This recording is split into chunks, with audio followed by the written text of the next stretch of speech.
I understand now that the reason I became a dismissive avoidant is because that's how I had to treat my narcissistic family. Like nothing that they said made sense or was valid, because that was typically the case, and it actually still is. The majority of what they say is manipulative or untrue. So I learned not to trust anyone or their emotions. I had to disconnect myself and detach emotionally from my caregivers because they were that dangerous. And I, by default, ended up doing it to everyone. Because in the back of my head, I know that I'm going to leave these people and I'm not going to look back. And attaching myself to people like that would cause too much pain for me to bear. I am attached to people now, but that took a lot of work.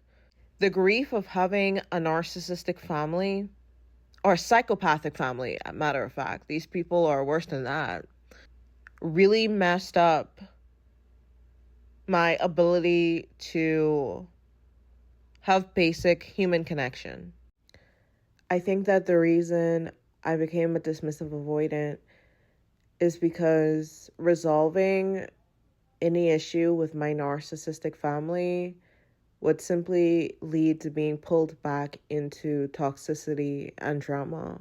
So I correlated confronting hard emotions or genuine feelings with being entrapped with abuse, hence the fear of, being trapped.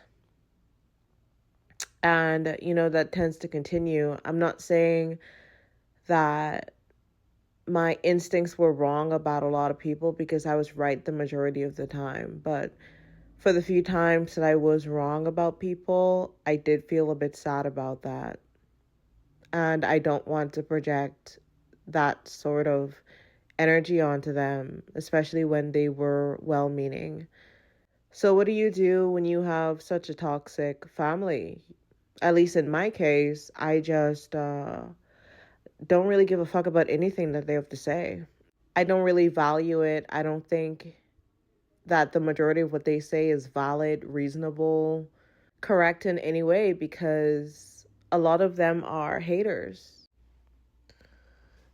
I'll talk a little bit more about having a narcissistic family. The numbing of oneself to avoid the actual pain of this predicament, I think, is what caused my dismissive avoidance. You're essentially the only adult in the room, and you have to keep it together for everyone else. Your family ignores you, they ignore your emotions, you ignore your family, and you just numb yourself to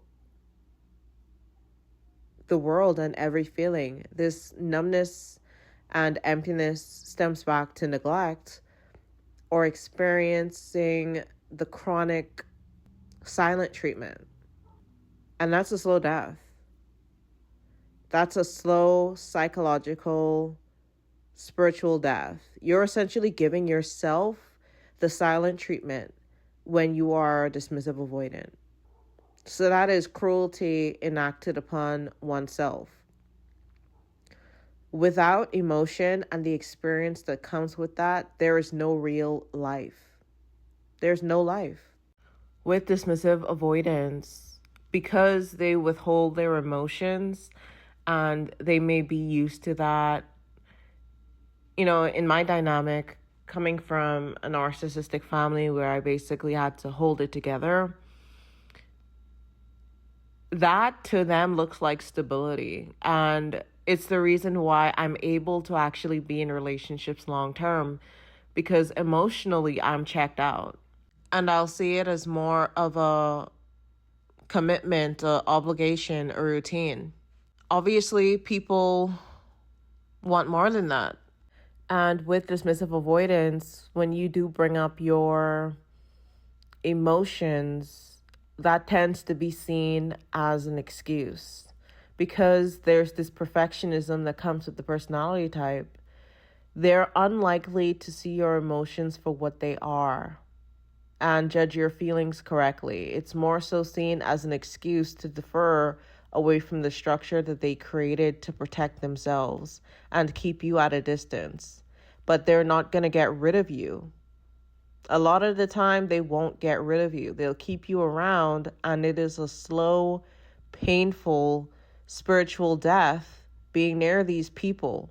You will be slowly but surely eroded into nothingness. I genuinely see how people can be in long-term relationships with someone who doesn't love them deeply. Now, I personally wouldn't be with someone who I didn't love, but it wouldn't be as deep if I'm displaying those traits as to someone who I actually love from my heart and not my head. So if you're in a relationship long term with a dismissive avoidant, they likely love you more mentally than from the heart because they're not connecting their emotions with you. So that only makes sense. And that's actually very depressing now that I think about it. And that's not to say that, your partner doesn't love you at all. I can't speak for everyone, but, I have deep love. I'm capable of deep love. Emotional connection these days, it's crazy, but it's not looking pretty for a lot of people. So I've done more thinking about the dismissive avoidant, and I've noticed a very consistent pattern. These people, I guess including myself, are so deeply afraid of loss that it becomes a part of their pathology. They are unable to deal with grief, and grief comes from attachments. So they'll abandon you if that means avoiding the hurts of caring when something happens to you. In that way, they are cowardly, but they won't see it that way. They are that afraid to face their feelings of grief. Personally, I think my psyche can't handle it. I feel like I'd snap and just actually lose my mind, which has happened already. So they'll abandon you before the event happens if that means not witnessing it. The avoidant and the dismissive avoidant have that in common.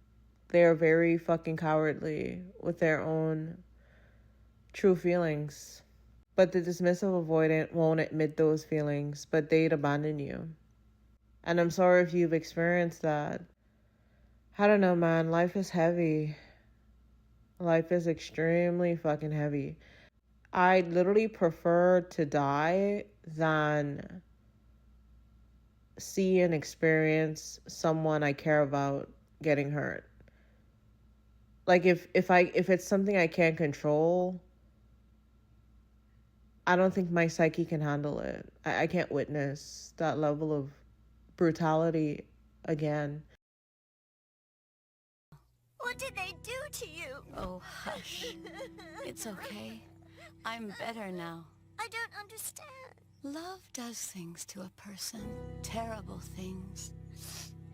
Beatrice, promise me you'll never love anyone as much as I loved Crackerjack. I promise. I won't. Why, I have half a mind. What I'm trying to say is they won't attach to you because that would put them at risk of loss, because I believe that loss and grief is at the root of the dismissive avoidant, and of course the avoidant attachment style as well. I think more so with the avoidant attachment itself, it's humiliation. That's why they're more cowardly. With them, it's more apparent that they are cowards. That's all I have to say for now. Hopefully it wasn't too grim. I may or may not talk about the avoidantly attached later because I've had experiences with these kinds of people. And it is very similar to the dismissive avoidant, but not quite.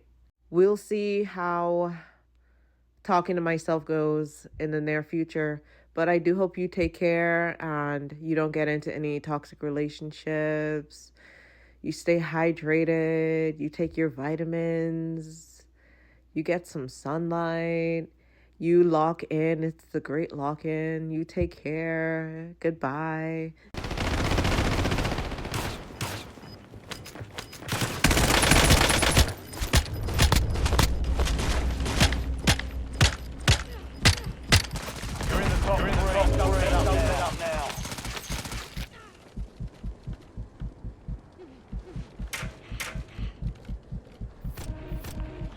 Supply crates to be restocked. Load up.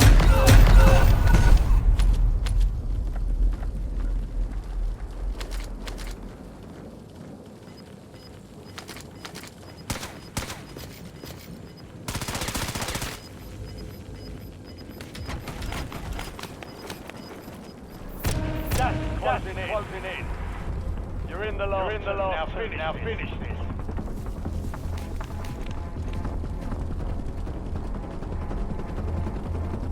Switching mag. Moving over.